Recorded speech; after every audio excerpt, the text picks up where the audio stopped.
This is Yashvin. In this video, I'll be solving paper 2 variant 2, May-June 2021 9701 chemistry. 1. A group 2 metal combines with bromine to form a crystalline solid MbR2. Excess aqueous silver nitrate is added to a solution of MbR2 and a precipitate forms. The mixture is filtered, the precipitate is dried, and the mass of the precipitate is recorded. A state the formula and the color of the precipitate. Alright, so this precipitation reaction occurs between the silver and bromide ions, and that will form sodium bromide, which is cream in color. B. Complete the equation to represent the reaction between MbR2 and silver nitrate.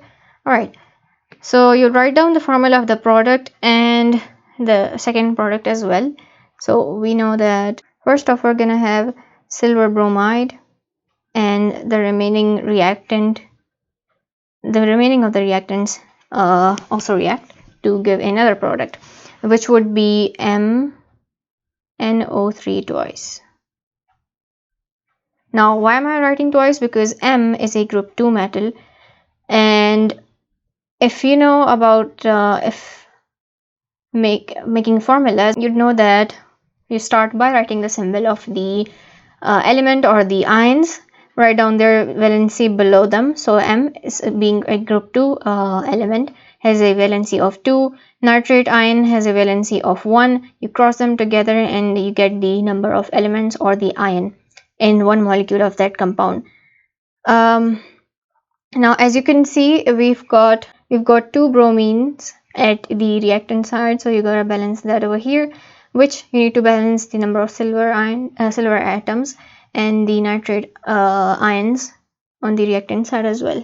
See, a 0.25 gram sample of MbR2 contains 8.415 times 10 to the power of -4 mole MbR2. Calculate the relative molecular mass of this compound and use this to identify M. Alright. Now we need to look out for what we can do with all of this information. We've got the mass, we've got the number of moles. We can use the formula moles is equal to mass divided by molecular mass to find the molecular mass of this entire compound, and from that we can subtract the molecular mass of 2 bromine atoms, which would give the mass of M and therefore the identity of M. So we can start by calculating the molecular mass, which will be equal to mass into number of moles. So 0.25 times 8.415 times 10 to the power of -4, and that will be equal to 297.0885. We don't need to write all of the decimal figures, and from this you're going to subtract the mass of 2 bromine atoms, which is -2 times 279.9, and this gives a mass 137.3. Now knowing that this is the mass of M, which is a group 2 element, you can just look at group 2 and look out for the element with mass 137.3, and you'd find that that is barium. MbR2 is dissolved in water. Chlorine gas is then bubbled into the solution. 1. Describe the observations for this reaction. Alright, so dissolved in water, this ionic compound would dissolve into its ions.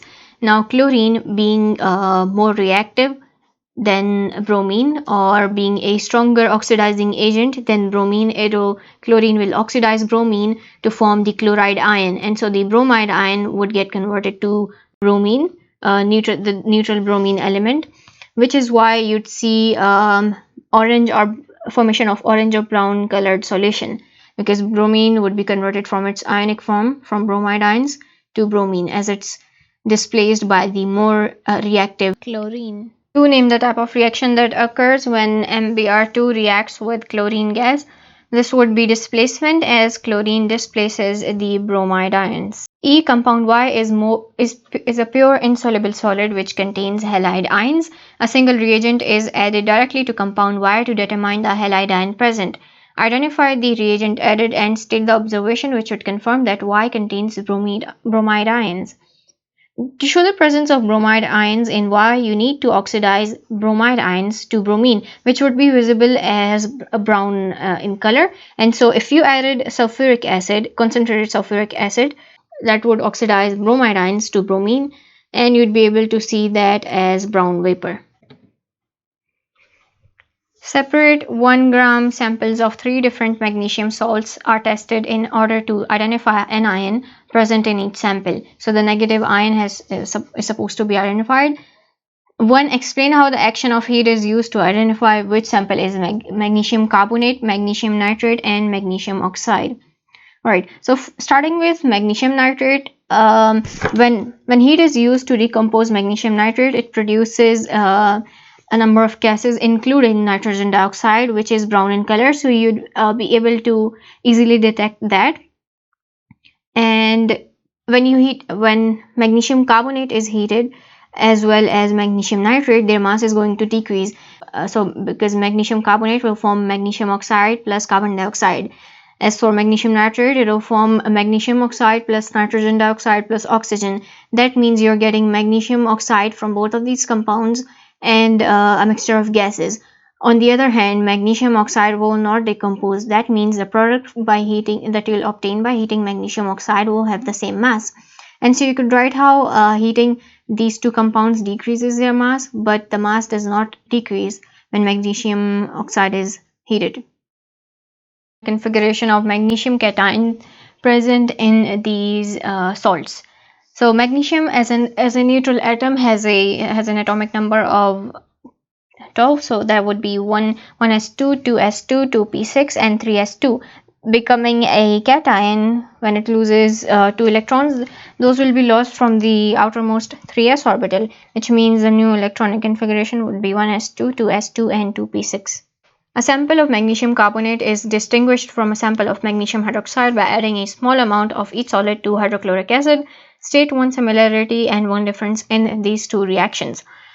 Alright, since both of these are solids, they would dissolve, or the solid would disappear in the reaction of both of these with hydrochloric acid. And as for the differences, magnesium carbonate would produce gas bubbles of carbon dioxide, whereas magnesium carbonate does not produce any gases, as the products would include magnesium chloride, which is not a gas, and water, which is not a gas either.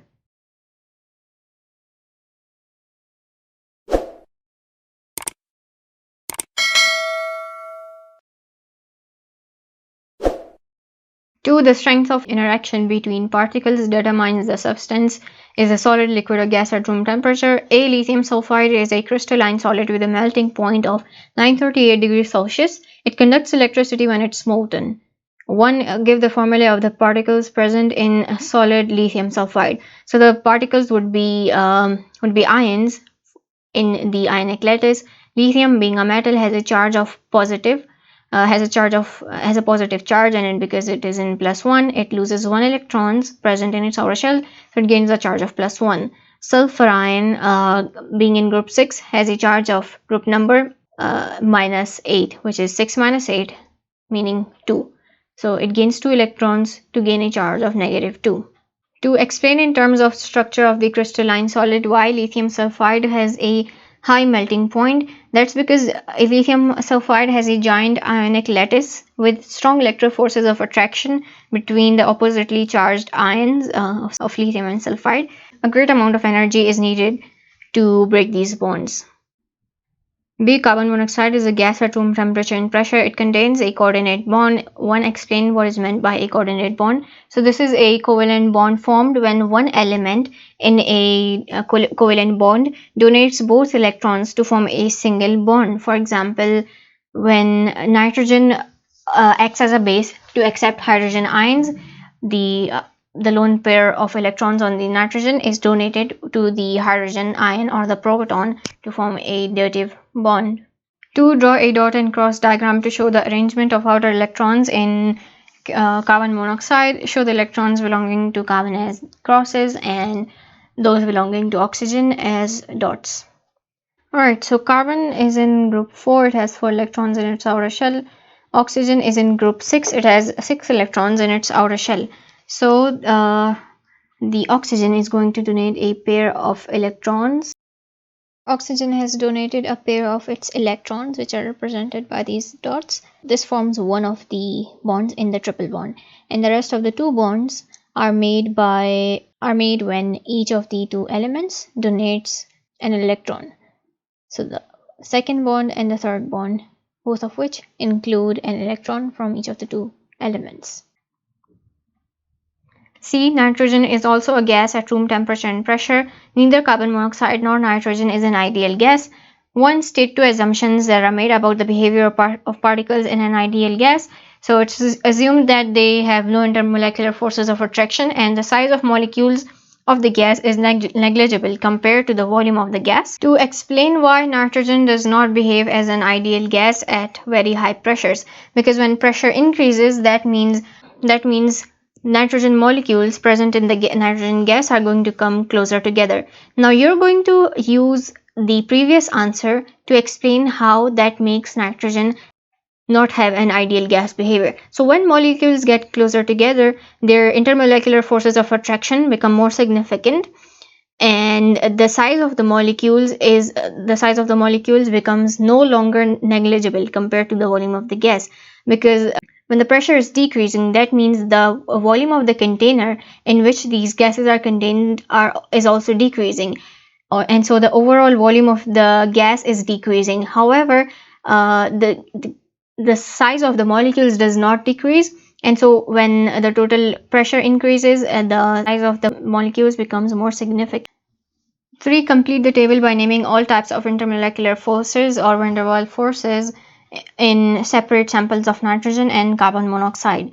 So the number of electrons present per molecule or and presence of dipole moment, boiling point, and intermolecular forces are mentioned in this table.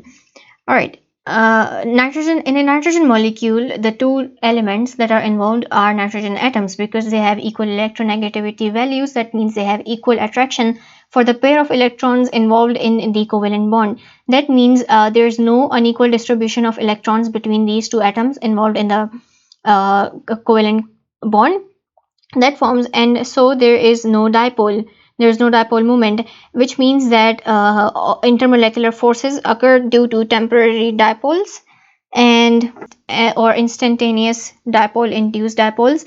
As for carbon and oxygen being a more electronegative element pulls the bonding pair of electrons towards itself, which gives oxygen a partial negative charge and carbon a partial positive charge. And so this molecule has a dipole, and this leads to the carbon monoxide gas having permanent dipole intermolecular forces. And other than that, it also has instantaneous dipoles due to the electrons that are present in the molecule, just like the electrons in nitrogen molecule, as temporary dipoles occur due to electron cloud. You could also write instantaneous dipole and induced dipole instead of writing temporary dipoles.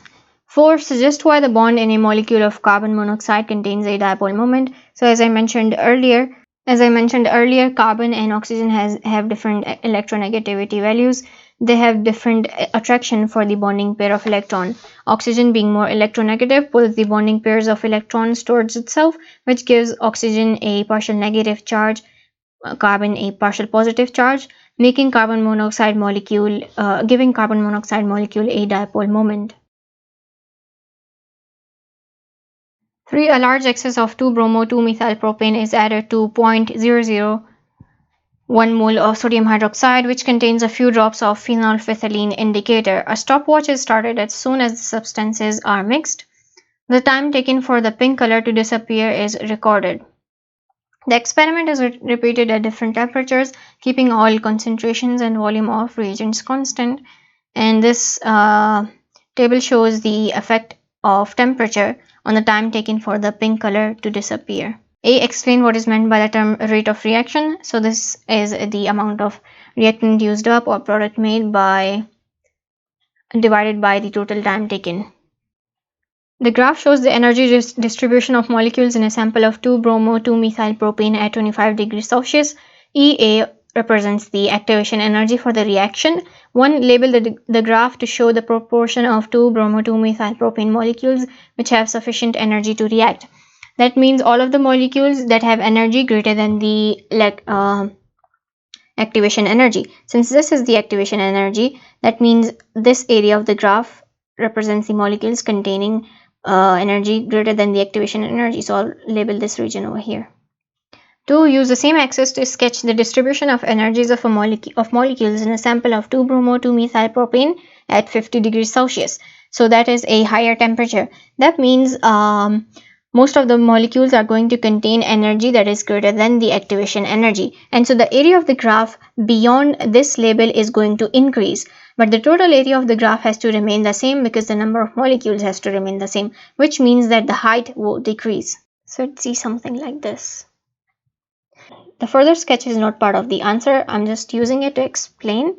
Now, if you were to sketch the line representing activation energy and shade the region representing the molecules that have energy greater than the activation energy, you'd see that the region has greater area. State the effect of an increase in temperature on activation energy for this reaction. Temperature has no change on the activation energy. C1. Draw the mechanism to show the reaction of 2-bromo-2-methylpropane with hydroxide ions. Show the intermediate formed in this reaction and include all charges, partial charges, lone pairs, and Calderos as appropriate. So this is a reaction of a nucleophile with a halogenoalkane. This would be undergoing a nucleophilic substitution reaction. And what happens over here is, as you can see, this is a tertiary halogenoalkane, which means that this undergoes SN1 mechanism, and as a result of that, the bond between carbon and bromine breaks first. So bromine over here has a partial negative charge, carbon has a partial positive charge, and this arrow represents the pair of electron going to bromine. And so now we end up with carbon that's bonded to 3 methyl groups and has a charge of +1 because the 2 electrons that were involved in the bond between carbon and bromine have both been taken by bromine, and so carbon has lost one of its electrons. Now hydroxide ion with a negative charge is going to be attracted to this. It's going to donate a pair of electrons to form a bond with the positive carbon, and this will lead to the production of the product. To name the mechanism for this reaction, this is a nucleophilic substitution reaction.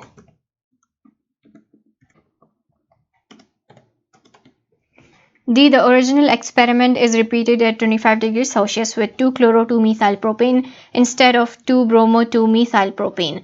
So bromine is going to be replaced by chlorine and all other variables remain constant. Predict the effect of using 2-chloro-2-methylpropane compared to 2-bromo-2-methylpropane on the time taken for the pink color to disappear. Explain your answer.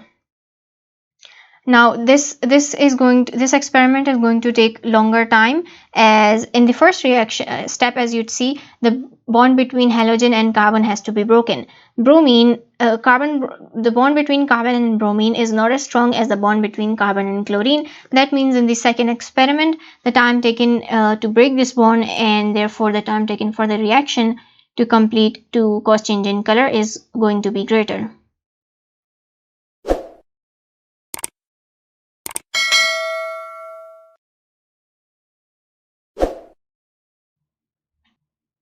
The table shows the structural formulae of 4 compounds A, B, C, and D with the molecular formula C4H8. One, complete the table by giving systemic names of A, B, C, and D. So the first one has, it's 4 carbon atoms. That means it's going to be butene, and because the double bond formed between the first 2 carbon atoms, that means this is going to be but1ene. As for the second compound, the double bond is between the second and the third carbon atom, which makes it but2ene. But as you'd see, that is also the case with C, and so you can't just write but2ene for both of them. But you'd also see that in compound in B, the methyl groups are present both at the same sides. But that's not the case with C. They are present across from each other, which makes this B a cis isomer, and C a trans isomer. So this would be cis-butene and C would be trans-butene. And for the third one, I'd like to draw the structure of this compound. So you've got CH2 double bonded to a carbon that has two branches, CH3 and CH3. Now as you can see, this one or this one could be the backbone chain. Either way, both would be the same. So the backbone would have 3 carbon atoms, where the second carbon atom has a chain. Let me just erase the one that I'm not considering. Alright. So this backbone carbon chain has a branch, methyl branch on the second carbon atom, and the double bond between the first and the second carbon atoms, which makes it 2-methyl prop-1-ene, since there are 3 carbon atoms. Or you could just write propene, because either way, if this was formed between on the right hand side over here as well, even then it would be prop-1-ene. To state what is meant by the term stereoisomerism, this stereoisomers have same molecular and structural formula but different arrangement of atoms. So this could be in case of geometric isomerism or optical isomerism. BW is an alkene with the formula C4H8. It reacts with hydrogen bromide to form 2 possible carbocations, which I mentioned in the question. One, identify W as a compound A, B, C, or D. Let me just draw these carbocations first.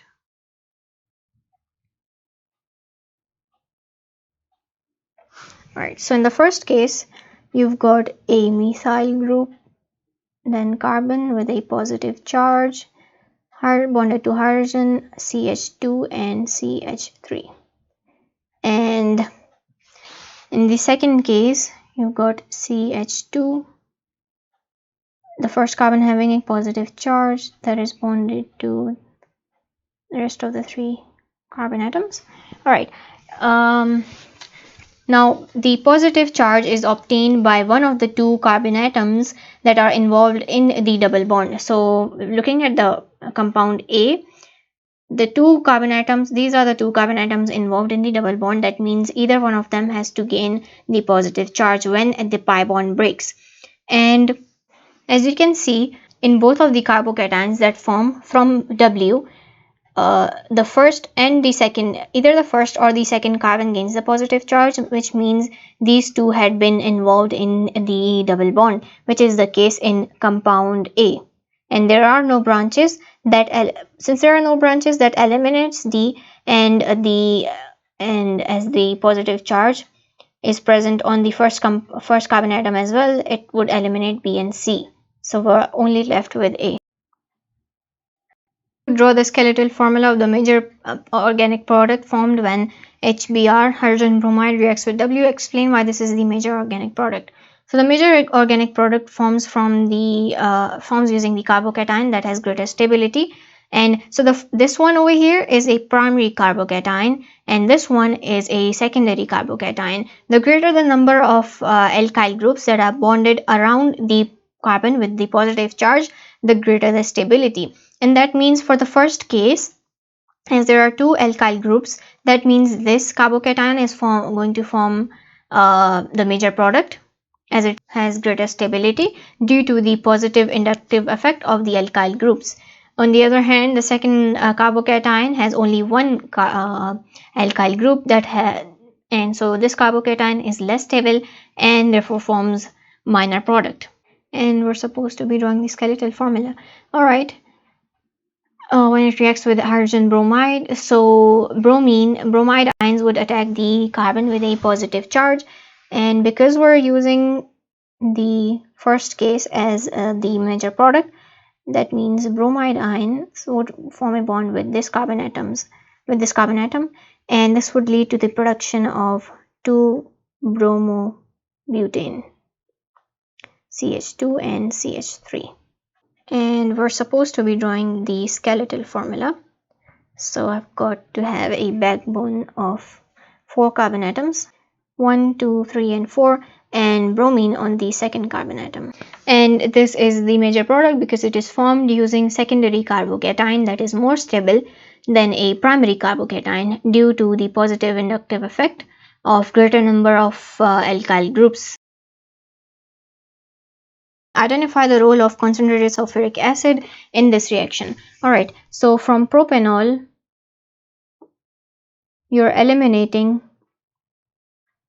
a hydrogen and an OH group which will form water eventually, and so this is called dehydration, and this reaction will result in the production of an alkene.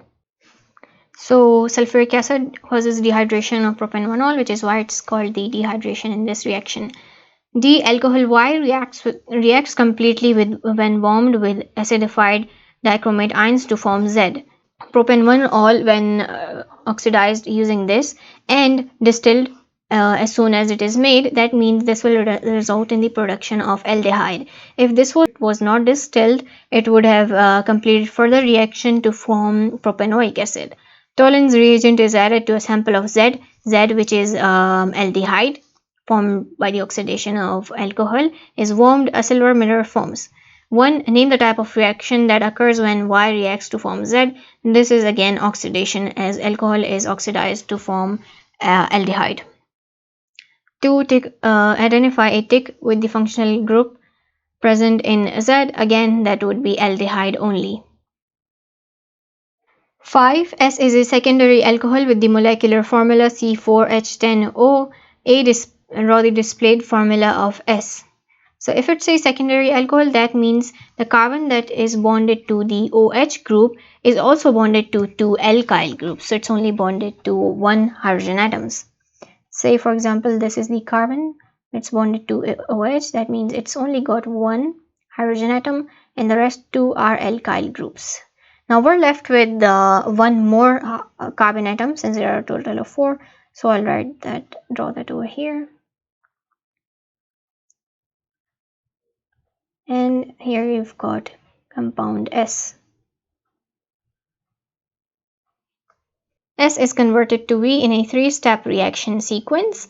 The first reaction is its reaction with phosphorus bromide. Now this is a nucleophilic substitution reaction where bromine ions would substitute hydroxide ions, which would form bromobutane, and in step 2 the bromide ions are replaced by cyanide ions. This is again nucleophilic substitution using sodium cyanide, and then in step 3 you're adding dilute acid to U, and this acid will be used for the hydrolysis and this will be converted to an acid, and so in the acid you are going to have 5 carbon atoms.